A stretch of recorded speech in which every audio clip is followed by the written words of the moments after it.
Howdy folks, Justin here, and today we're doing a deck tech for um, our Cheers for Giant Fears deck.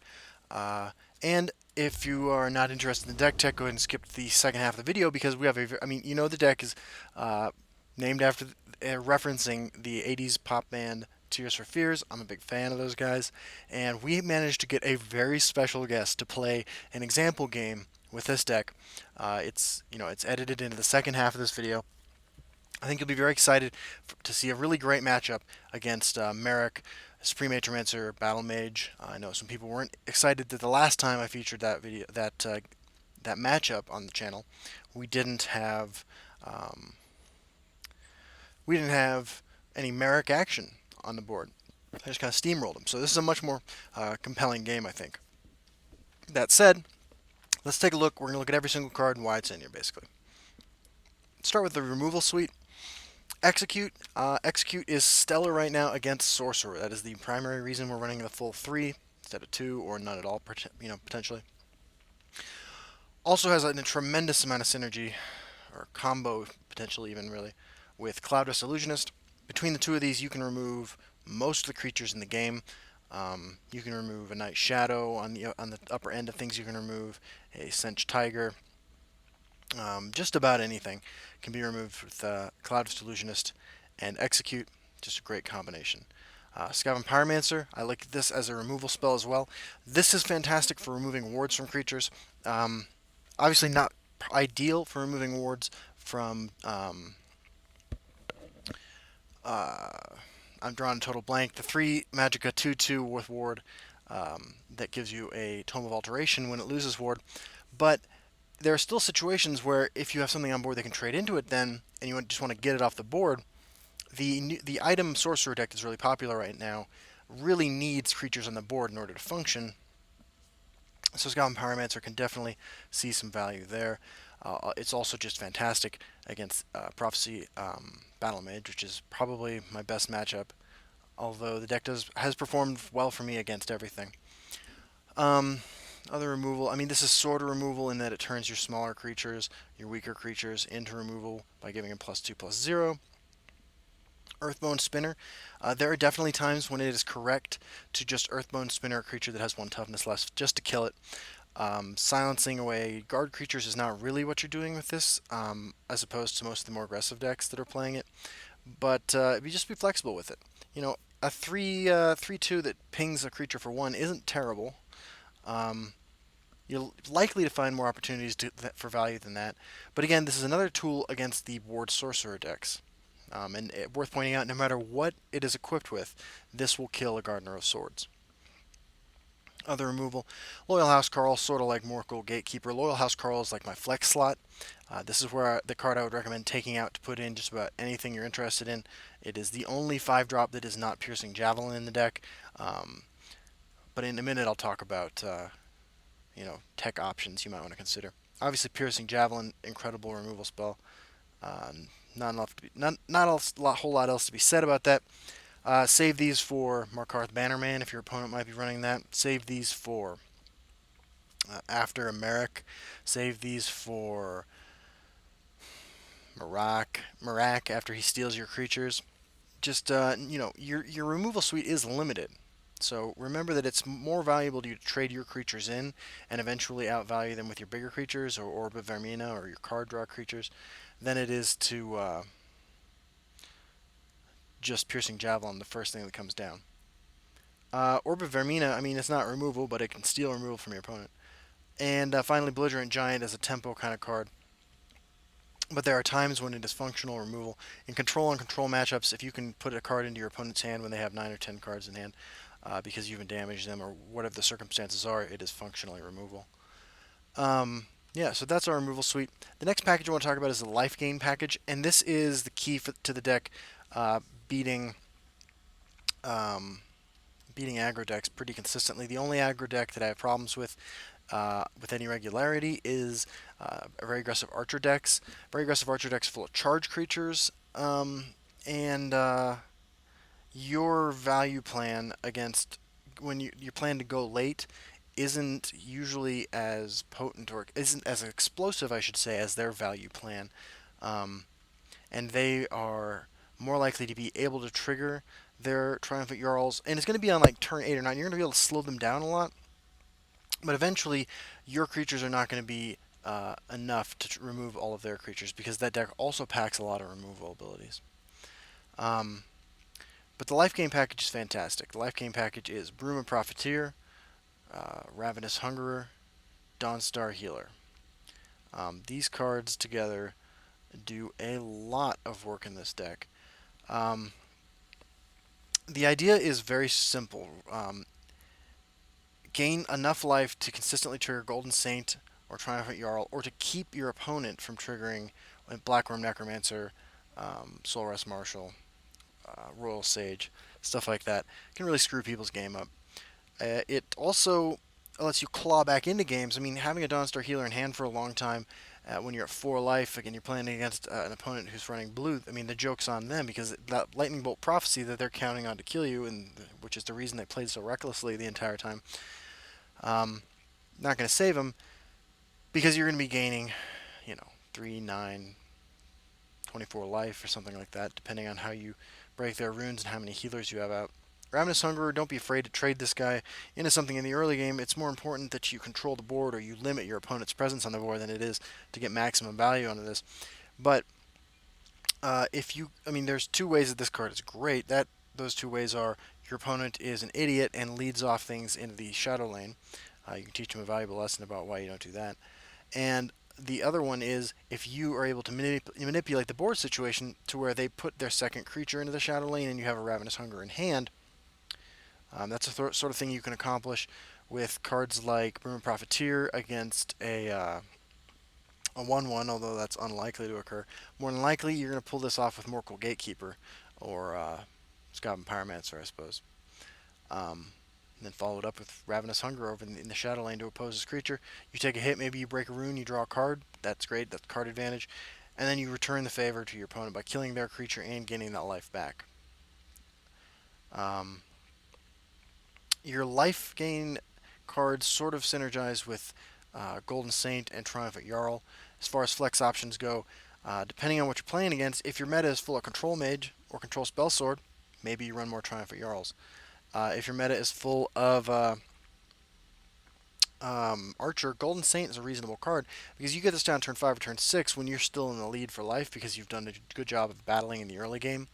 Then a couple of Golden Saints, can trade pretty favorably. They're going to likely have to invest 2 cards to remove 1 card from you, so that's pretty good. The card advantage engine in general in this deck is some of these cards are implied card advantage just because they're above the curve in stats. Riftthane, as a 2/4 for 2, if you manage to pull that off, is likely to be able to trade into more than one creature. But there's Eastmarch Crusader, which is just absolutely pure card advantage. It just replaces itself, and then with 4 attack, it's likely to trade into something. Even if it eats a Firebolt, you're still ahead in cards because you got the Eastmarch Crusader and another card, and they got a Firebolt in that equation. Scobbin Pyromancer, again, clear off a 1 toughness creature, then trade into something else, card advantage. Cloudress Illusionist, allow your creature to remove something, swing into something without dying, card advantage. Reeve, 3/5 for 4 is great stats, and besides the fact that it just gets completely out of hand if left unanswered for a couple turns, you're likely to be able to trade into a couple creatures with this. Loyal House Carl, potentially can trade your creatures into other creatures with a lot more oomph than they would otherwise be able to generate. And then, of course, Golden Saint, Triumphant Jarl, pretty obvious ones. This is 2 bodies for 1 card. This is 3 cards for 1 card. Orb of Vermina, 3 cards for 1 card. This is one of the best cards you have in against control decks. You steal a Manticore, you can change the entire game. And finally, Vigilant Giant, 8/8 for 8. Breakthrough guard, draw a card. It's easy to get a lot of value off a creature like this. Beware if your opponent's running silences or, God forbid, Mummify, but you still drew a card off of it, which is great. Finally, just a quick look at the guard creatures. A Riftthane, sometimes a guard creature. Elixiring this out on or Ring of Magica, sorry, out on turn one. Not always the best play. Depends on what you're facing. If it's a deck where you need to be the aggressor, for instance, against Control Mage, against Control Spell Sword, and against Battle Mage with Merric and Supreme Atromancer, Control Battle Mage, then yeah, by all means, Elixir out that Rift Thane. Additionally, you're likely to be rewarded if you do that against um, decks running the Life Gain Matters creatures. 4 attack, turn 1, great. Otherwise, it's reasonable to save it. If your opponent gives you the opportunity to get a 2/4 guard for 2, take it. Morkel Gatekeeper, probably the weakest guard creature in the deck, although one of the stronger prophecies. Uh, what to say about this?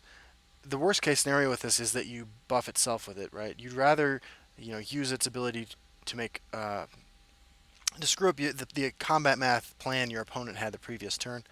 But either way, a 2/2 guard creature is perfectly reasonable. And then that extra 2 power, it does trade with a Mammoth, which is rare for a 3-drop, so that's something to consider. Hive Defender, just great stat line for its cost. Real solid creature. The card that you probably keep in your opening hand against an aggressive deck, especially if you have the Ring of Magica. Tyr, incredibly strong prophecy card. Playing this on turn 3 or turn 4 against an aggro deck necessitates a lightning bolt, or your opponent's going to have a bad time. Loyal Housecarl, again, not necessarily the case that you'll be running this card. You can run any of the cards that are already in the deck as 2/0s instead of this and probably be successful.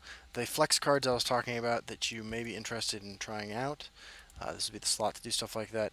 You can look into Grotwood Ambushers, a reasonable prophecy. Honestly, I wish I could get Wodark Headhunter to work in this deck. But Blood Dragon's reasonable. I've had Trebuchet recommended to me. Again, another Triumphant Jarl might be good. Dremora Marcanes could also be totally reasonable. And in yellow, of course, there is a whole host of cards I'm not running. Aerostorm, if you're at the the higher numbered ranks in the ladder, and you're facing a lot of just kind of janky aggro decks, Aerostorm can do a lot of work. I think Regini Highwayman could work in certain metas. Yeah, that's about it. I've also had Haffinger Marauder recommended to me. I'm personally kind of on the fence about this. On the one hand, it allows you to go more aggressive. On the other hand, it's not how I'm playing the deck right now, so it makes me a little uncomfortable. And finally, Pillaging Tribune, of course, an option if you find you need to gain even more life. And then Golden Saint are the guard creature alongside Vigilant Giant. And then as far as exciting cards to kill your opponent with, Stampede Sentinel's absolute beast. Get this on the board, you're not dying to a Prophesied Lightning Bolt anymore. This card's text is less relevant than it used to be. A lot of the time, this is just a 7/7 with Breakthrough for 6, which is fantastic and will quickly win you the game. So, that's basically all I got to say about the deck as far as this goes. I know that Orb of Vermina looks like total crap, but give it a shot. I'm not lying when I say this is the MVP of the control matchup. The deck is running Vigilant Giant, Belligerent Giant, Triumphant Jarl, Stampede Sentinel, Orb of Vermina, and Golden Saint to try to improve its control matchup, because you lose some of that when you run Rumored Profiteer, Ravenous Hunger, or Rift Thane. But it gives you a lot of flexibility in your timing for pivoting from the aggressive deck to the control deck, or from the control deck into the aggressive deck. Orb of Vermina, giving you that many more additional resources, can really be clutch in that match. I highly recommend you give this card a shot. That's about it. So now, like I said, we have a very special bonus video. We got a huge 80s pop star to play a game of Legends. He's a friend of the family's. We got him to come in here. So I hope you enjoy watching that, and I will see you all on the ladder. Hello, my name's Nigel, and we're playing Elder Scrolls Legends. You may recognize me from all of my tremendous pop records from the 1980s. I was a contemporary of the amazing band Tears for Fears, but they demand way too much money to play card games, so here I am. We're going to be playing against SJUD, and he's playing Battle Mage. I'm going to keep the 2 and the 3. Not super excited about the 6. If you bought my band's records, we were called Flight of Feathery Fancy. If you bought my band's records, you probably didn't see my picture on there. I was the background. I played. This is my instrument here. I played this. Um, you know, that was me. Well, it's not getting any better, is it? I guess we're just throwing on the pyromancer.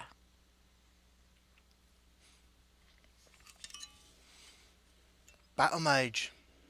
It's not a great matchup, but I've been, running it through, giving it to it deep. I suppose that's mostly because, well, it's a complicated deck to play, and the deck struggles to do more than a certain amount of damage, in a certain time frame. So, if you go out there and you really want to give him the damage, you just combine it with the life gain, they can't really catch up. We got this for his shenanigans. Yeah, we'll trade. This way, oh wow, he's going full greedy. He doesn't know what we've got. I was gonna play Golden Saint, but just kill it, gain more life.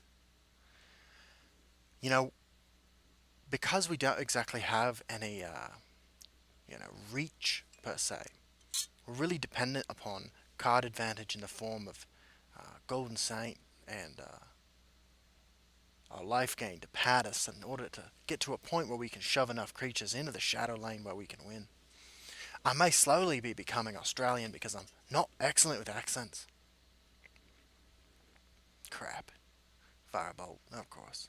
Got a lot of firebolts. Um, well, I did save the execute because I thought it might be more useful in the future, but I was mistaken. I got a song for that.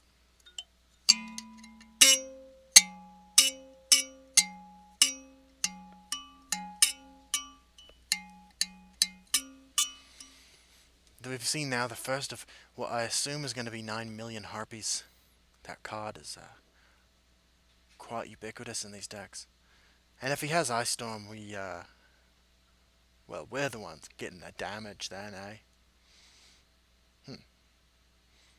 Is his hand just garbage? I don't understand. Me and my mates, when we're playing this game, we never just do stuff like that. I assume British people say mates, as I am British. That was unexciting. Also unexciting. We have no choice. We've just got to kill him. I'm going to attempt to be more British again, eh?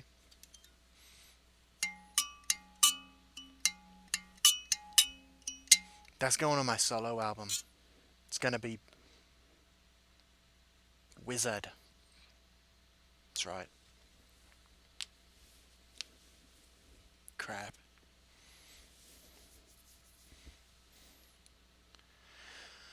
Oh, well, Reeve is good, eh? Yeah. Reeve is the closest we get to Reach. Reach. Reach. I'm a song called Reach. Isn't that like his fifth firebolt? Yeah, swing. You know you want to. Give me that prophecy. So if we get a couple of, if we were to get a couple firebolts off of Orb of Vermina, we would be in quite good shape. That's Reach. Now I sound like I'm in Harry Potter. It's been rough. I didn't take Nancy Reagan's advice. I said yes instead of no. And now look at me. I'm playing video games. I can't afford a shirt. I gotta put them all on the border. I need to kill him. This represents lethal. But yeah, that crap. Things just aren't going my way. I sold my guitar. They never let me play guitar in the band, but this is all I got left. I got this for a nickel. I mean, it was 1994, so it's like 9 cents now.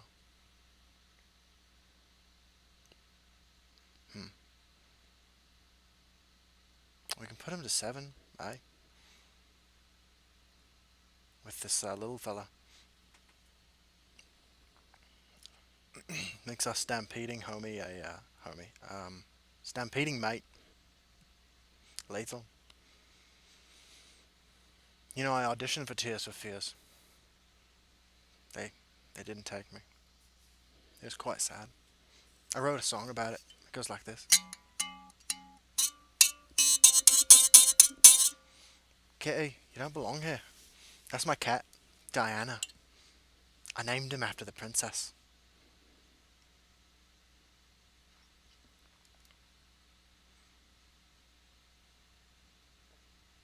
That's right.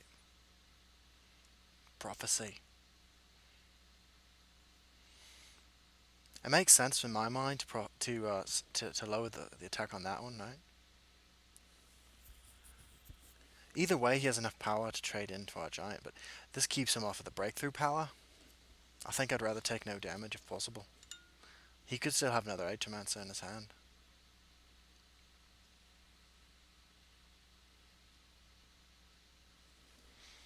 I'm all tense. I need to play a song.